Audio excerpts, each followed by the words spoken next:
Sa number 2, wala sang lockdown sa Bacolod karon nga nagapabilin sa alert level 2 pero ginpahugtan ang travel restrictions kag border control. Ma-report si Nico Delfin. Sa ginpagwa nga statement, ginklaro ni Mayor Evelio Leonardia nga wala sang igapatuman nga lockdown kadungan sang masugot nga pagpatuman sang travel restrictions kag border control para mapunggan ang nagasaka nga COVID-19 cases. Humalin sang nagligad ngay adlaw, nagalabot sa 30 ang new COVID-19 cases sa Bacolod.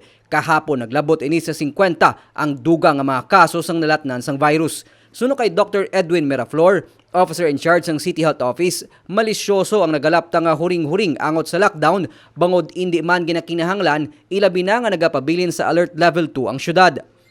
If there will be a lockdown, ng granular lockdown sa mahimo. Hindi pwede nga ibutang sa lockdown ng bilog na syudad.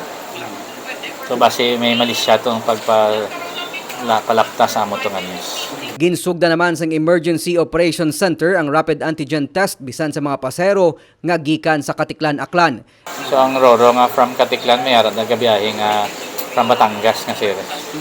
So pinaaton ginmeet ang aton mga port authorities ag mga Roro and fast craft management para magpa-implement sa stricter screening of their passengers.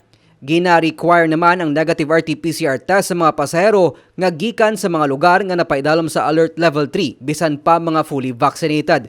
Ginakinahanglan man sa mga pasahero nga mag-submit sang requirements sa SPAS. Wala man sang pasahero nga naging reactive sa swab test nga ginpatuman humalin sang weekend. So we are tightening our borders due to the risk of Omicron. Ito may mga documentations na nga may ara na sang local transmission sa Luzon and sa Iloilo.